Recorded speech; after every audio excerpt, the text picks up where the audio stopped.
But for his standards, especially from a scoring standpoint, it feels like maybe there is more for him to give. Yeah, it's crazy to think like the guy finishes with 2 assists. He's got 4 Yeah. shots tonight, flying up and down the ice, and you're still going, yeah, but I've seen High better. standards. It's true. I'm 100% with you, Katie. There is another level because what does he have? Does he only have 3 goals this playoffs? Yeah. Yeah, that's not enough for Connor McDavid. Right.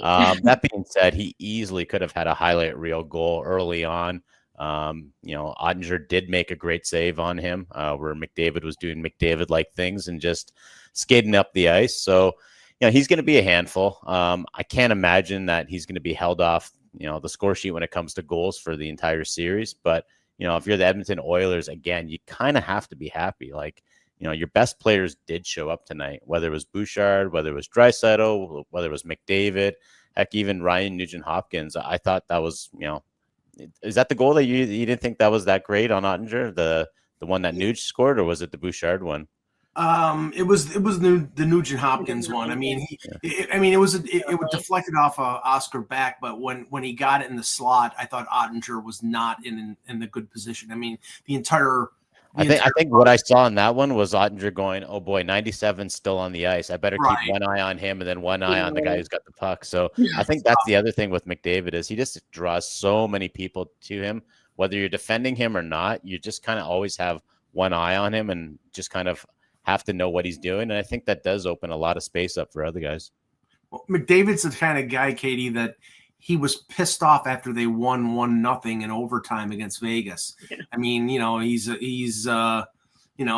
playing with a little bit of like what they used to say, like a burr in his saddle, like the old timers used to say. Yes.